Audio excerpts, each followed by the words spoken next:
Hello and welcome to the Wise Woman's Journey. Today I'm speaking to Rita Hraiz. Rita is a visionary artist, ethical clothes designer, and teacher of ageless wisdom. She's one of the growing number of women committed to raising planetary consciousness. Her aim is to inspire love in all that she does. Her work with different Amazonian and North American traditions has led her to recognize the huge surge of consciousness and evolution in humanity that's happening at the moment. It's her passion and life's mission to understand the relationship between Kundalini and expanded consciousness and pass this information on to others. Rita uses her shamanic work and knowledge of teachings gained over the last 30 years to support people in making a pilgrimage back to themselves, to journey deep into their pain, find out what blocks them from living a peaceful, spacious life, and return to find their place in the world, their self-worth and connection to source. Mm-hmm. Welcome, Rita. Hello. Namaste. Namaste. I would love to start our conversation picking up with a piece in your bio about, recognizing the surge of consciousness and evolution that's happening at the moment. And yes, I'd love to hear your take on that.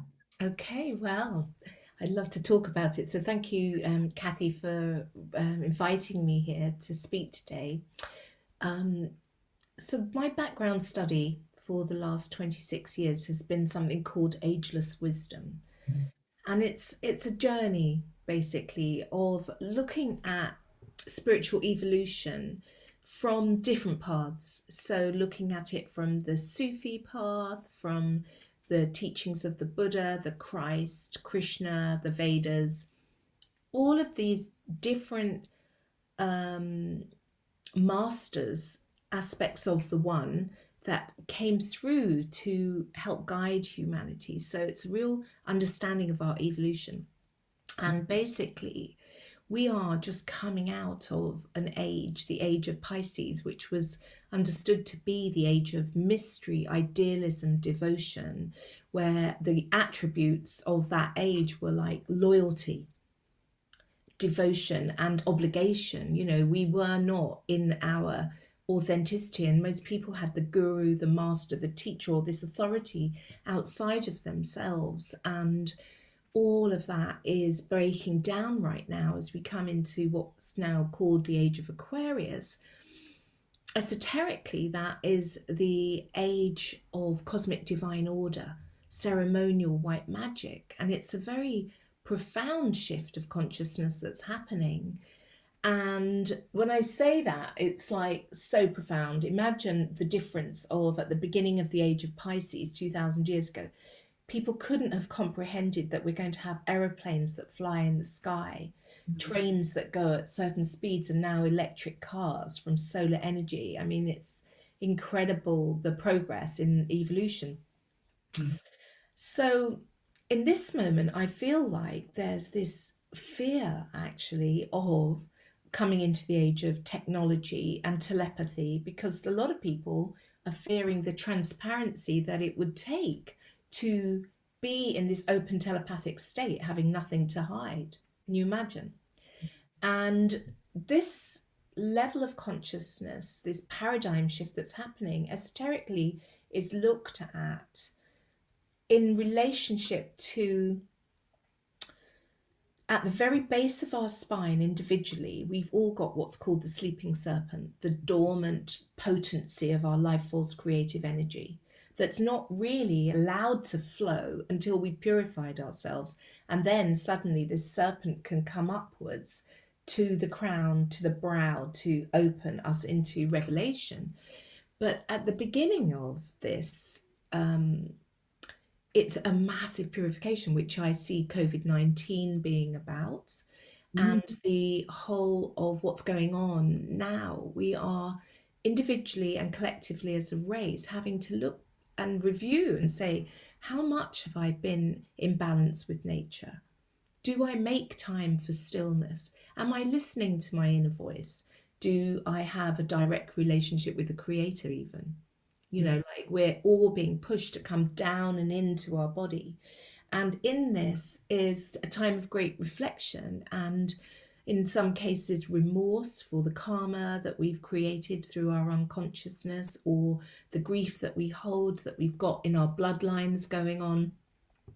It's a massive, massive, massive paradigm shift. But, in all the prophecies and in the sacred teachings of the Christ, all of the different ways of looking at life, even in quantum physics, the one thing that I'm so excited about as we enter this new time is that it is the portent of a coming golden age, as humanity becomes more soulful, more connected to the light of their eternal self, and to really open to that great light.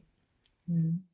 And I'm really interested in what you're saying, and I also do think, this is, we're in the throes of a change of paradigm. It's been going on for a while, and it's going to be going on for some time longer.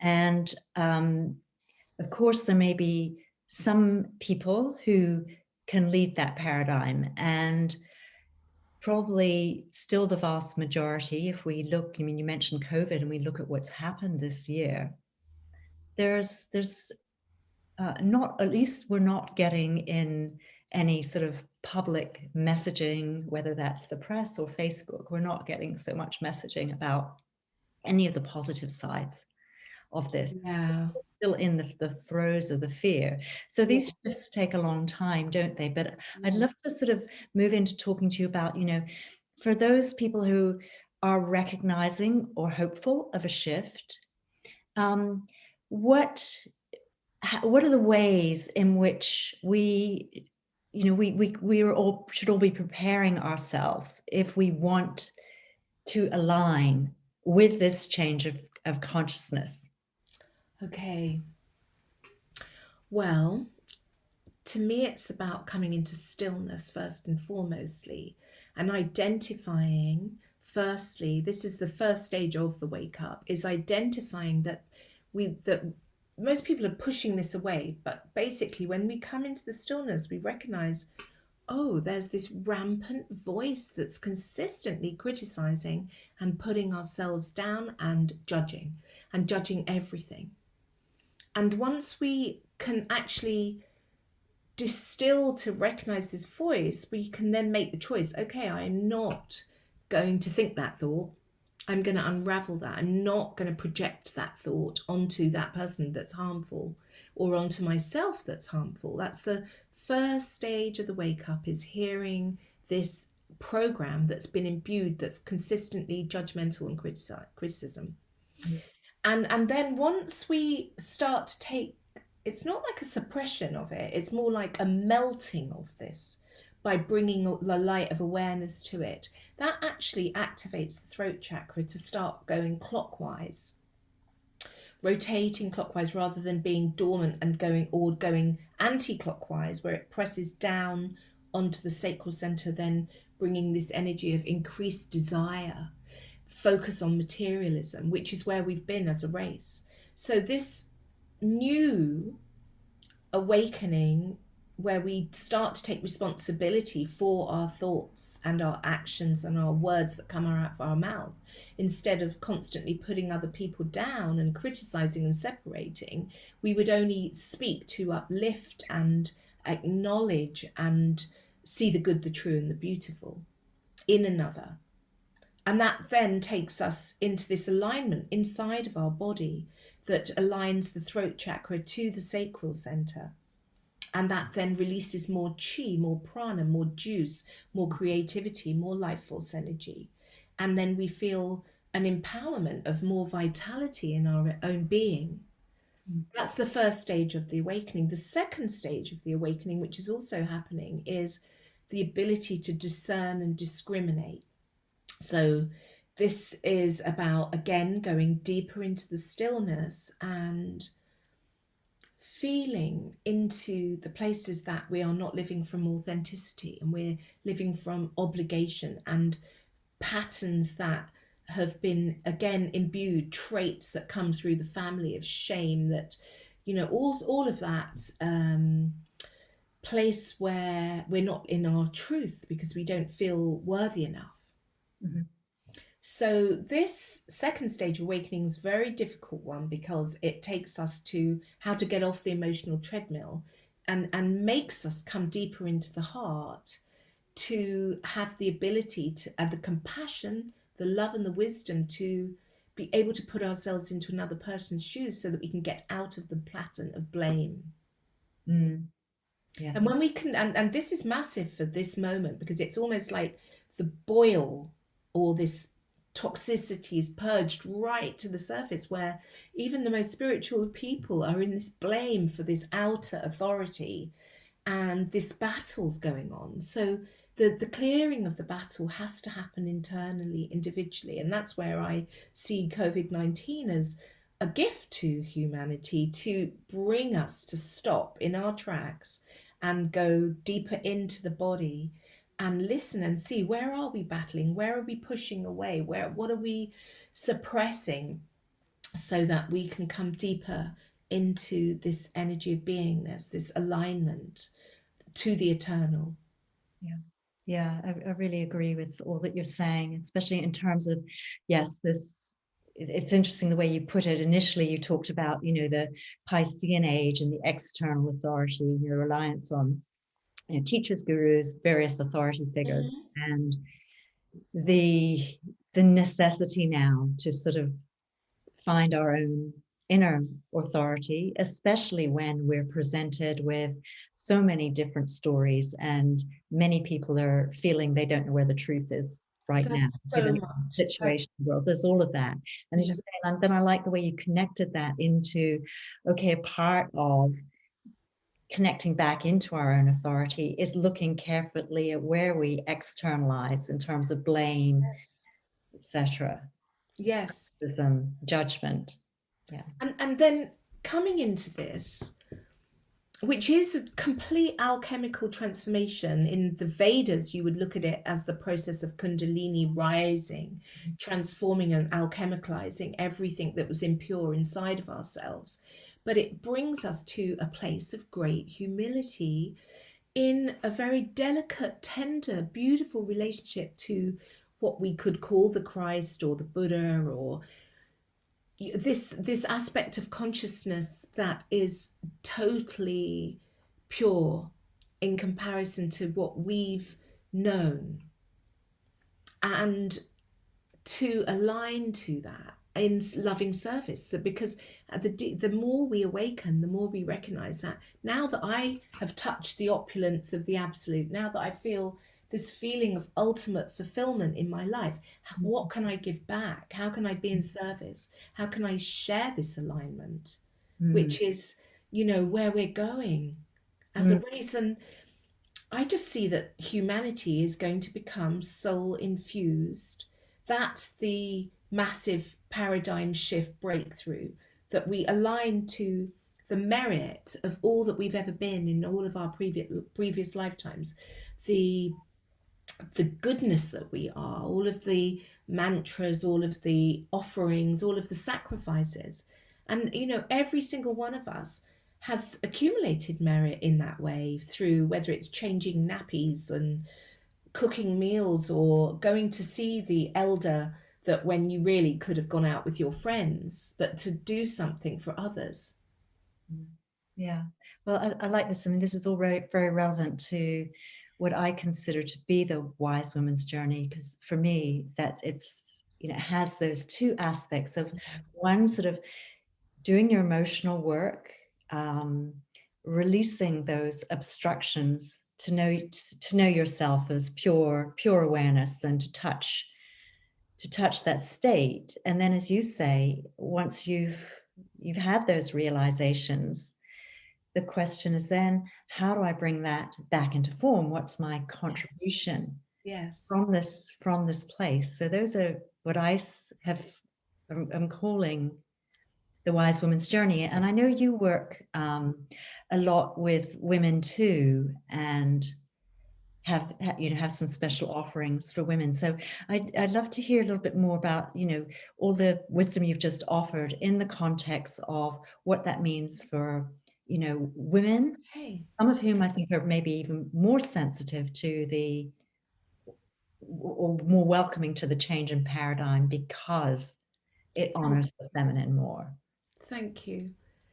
It's so interesting when we think about the honouring of the feminine, because as I'm preparing for the retreat I'm giving online in March, which is called Listening to the Voice of the Womb, and just honouring my own life as a mother with 4 children, 2 grandchildren, and just the disconnect of the age gone, of where for some reason we did not get taught that the womb was so sacred, that it is a storehouse of our treasure, the fountain of our creativity, that we gave ourselves away as women. And, like, let's look at pornography, for instance, on the planet. That, thankfully I wasn't in that age, but the ones that have come after me, the way that a young woman would perhaps not feel that she had the voice to say, no, I don't want to be having sex in this way. I really want a tender divine connection. We're not taught that lovemaking itself is a prayer, the most sacred of offering. We're not taught about conscious conception. And this is really a passion I have, is to inspire the younger women to really get conscious about the sacredness of their body and how to invoke and call in that divine level of reflection, and have the courage to speak what they would like, Yes. to really make their lovemaking a sacred meditation. But most people really yearn for that.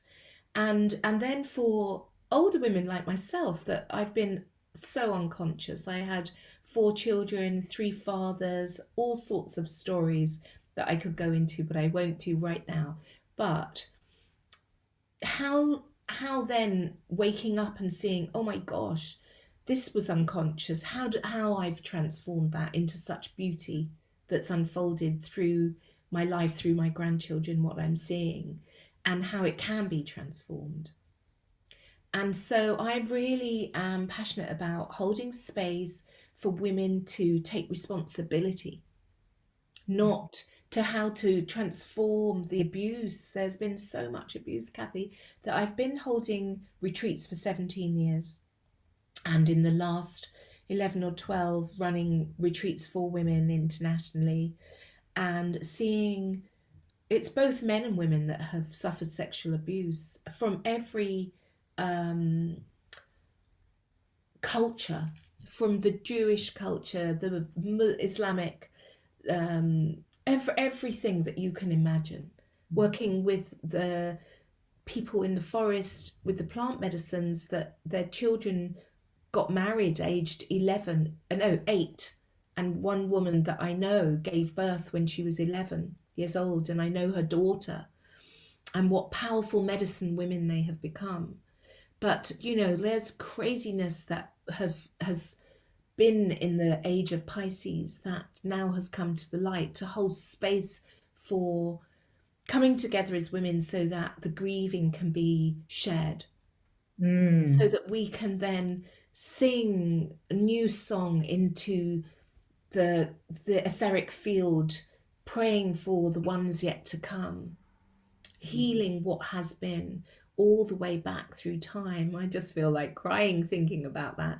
I mean, we need to meet it head on through our hearts. Yeah, and that's the only way that I think will disperse the shame associated with it, because that's what I'm thinking when, as you're speaking, that's such a wonderful vision that you've given, about women coming together to process and heal.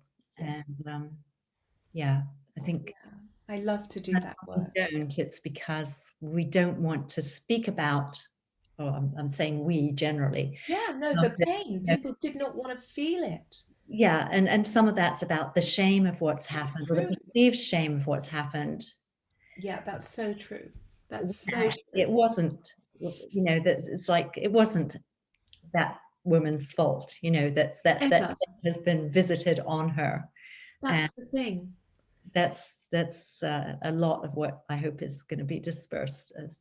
Exactly that. I really, whenever we bring the light to any situation, I had one guy in my retreat who had fantasized abusing children.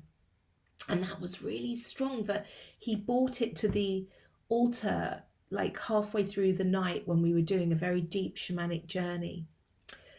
And I was like, wow, okay, this is the first time I'm contemplating such a deep thing from the perspective of how it feels in his body, the pain, the shame that he has, the self hatred that he has inside of himself. And it turned out, as we explored it, that he had been so badly abused. Yep. And he then didn't know how to discharge that. And and so he's done so much work and he's clearing it. And I just see that basically the only way forward is healing the hearts one heart at a time, each person, by holding them in compassion, in love. I'm just at the moment doing this beautiful painting of white Tara. White Tara is the embodiment of that level of compassion, Mm. that ability to go beyond the wound and the story. If each of us could develop that inside of ourselves, that's the teachings of the Buddha, the teachings of the Christ. It's like, could we get to that point of self-love, self-compassion, that we can hold compassion for where a person is in their own spiritual evolution? Absolutely, and so important, because thinking of that story you've just told about this man, that was incredibly courageous of So him courageous. to come out, and actually state, I need to confess this, he that said. he needed to speak it out, and to speak that he'd even had those thoughts, Yeah. and face the shame and embarrassment and all of the other things he must have been feeling around that, and judgment that might have been present from other people in the room. And where I'm going with my thoughts is the importance of women to um, to heal, so that they're clear enough to be able to hold space That's for some of exactly these it. men that are needing to, or probably Express want their to be pain. courageous enough to say things, but probably in the current time where things have been, with the Me Too movement, etc., many of them would probably be terrified to even admit that they'd had those thoughts or feelings. Thoughts. And look, Kathy, I got told that in America, where they are able to analyze and see how many people at this time are clicking onto the dark web to go in and to sites that specialize in the abuse of children. Mhm. It's like raindrops of how many people are attracted to this now in this time. And so to me, the work with the women is that we give birth to the sons. I have 3 sons. Mhm. And I see that the change that happens is the way that we imbue our sons with love and holding and the understanding of sacred sexuality. Yeah. And what we, the tenderness of how we touch them, what flowers and smells we put in their rooms so that they know how to give that to another of Mhm. what we've given to them. Mm. And thank you for saying this, because I am starting a 1-year course in May, which is for both men and women, to hold space, Mhm. to really learn how to hold space for anything and everything that comes. If there's one thing that this shift since we've had COVID on the planet is really calling us to be able to hold space for times of transition.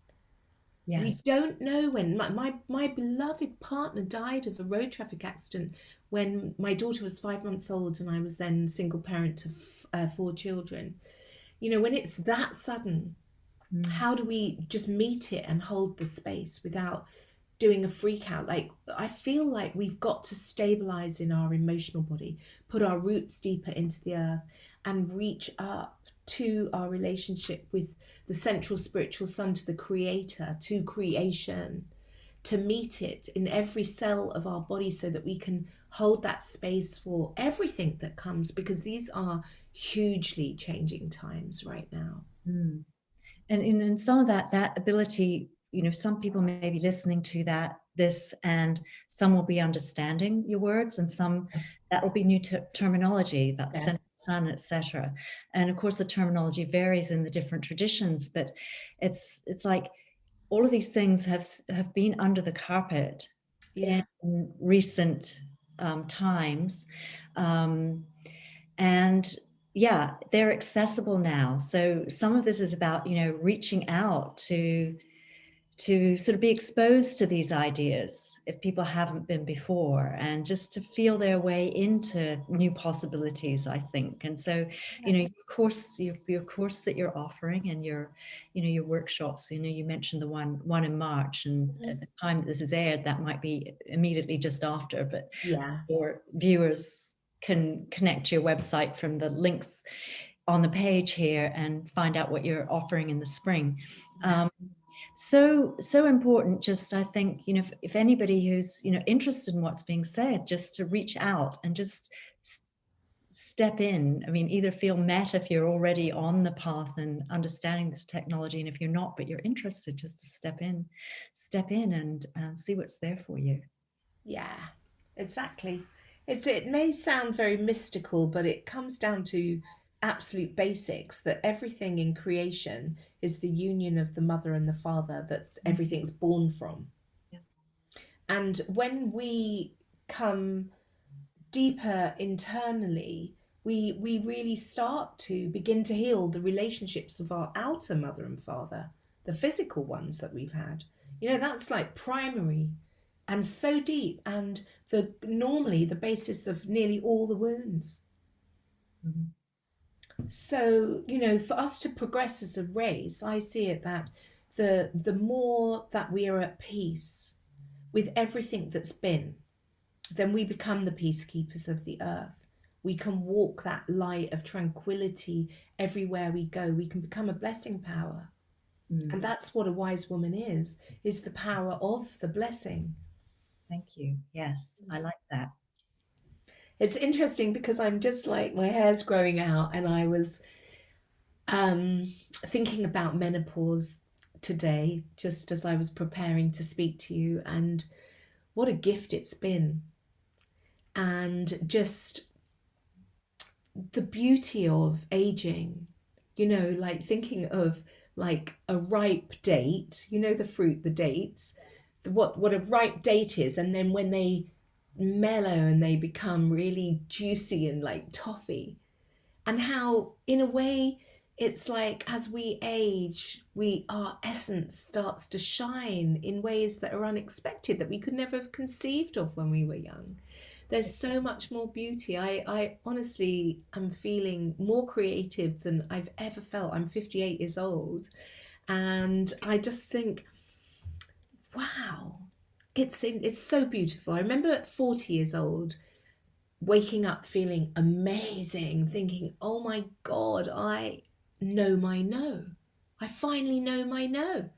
And then at 50, realizing, yes, I'm stronger in my boundaries and know what I love now.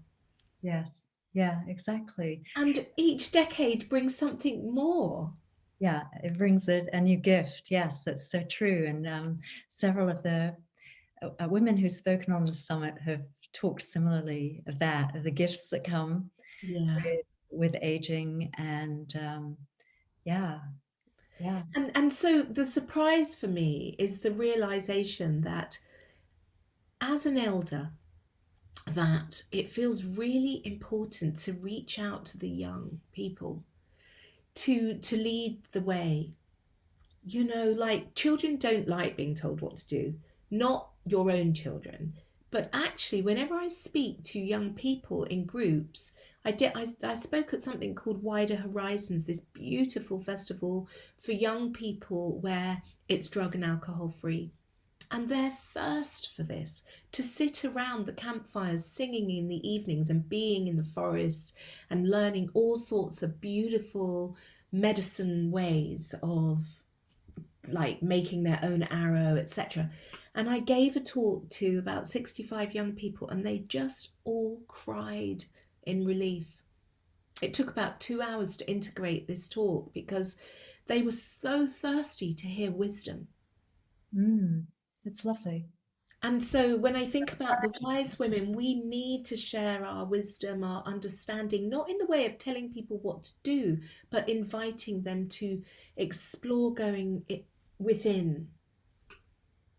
Yes, and find ways to do that. Yeah. Yes, yes. Some of the speakers on the summit, I've had somebody on, talking about visibility and the issues many women have with that. And yeah. So hopefully there'll be some healing in different ways throughout this. So but thank you for a really inspiring conversation, Rita. And before we go, I'd just like to tell the viewers about other things that you do, because you probably see Rita she's an artist, and that's one of your artworks behind you. Yes, it is. One of Yeah. your artists does Saraswati. work. And she's a designer. She has a wonderful clothing line called Mudra Collection, which I happen to be wearing today in the olive. Lovely. And so Rita gives a lot of gifts to the world. And so thank you for that, Rita. Oh, my pleasure. And I would like us, on that note, to give a gift to anybody watching who is interested to explore more as a discount code for if you would like to look at my Mudra collection. It's basically an ethical collection of clothing that is made. I use one collection's in bamboo, which is very soothing and silky and breathable, and the other in ultra luxury, delicious cashmere. And I've been working with the families who make the clothes that handcraft for many, many years. We've got a beautiful relationship. It's been wonderful to watch their community grow. Yeah. So that is something I'd And love to bamboo share. and the cashmere. Yeah, oh my God, the cashmere that I have just got some new cashmere in that is mind blowing. Yeah. So nice. I'm excited about it. We're just about to photograph it. Because the principles and who you help through that work as well. So True. it's just lovely to support your business for those reasons, as well as the fact Thank that clothes you. are absolutely yummy. Yeah. Thank you. And if anybody's interested in the 12-month course that begins in May, I'd like to offer a discount. It's quite inexpensive anyway, but it would be nice to just give something from my heart to you. Okay, we'll have those links Thank you below the video on your speaker page. Thank you so much, Rita. so much, Kathy. Really enjoyed speaking to you too. Thank Bless you. you. I look forward to seeing you soon.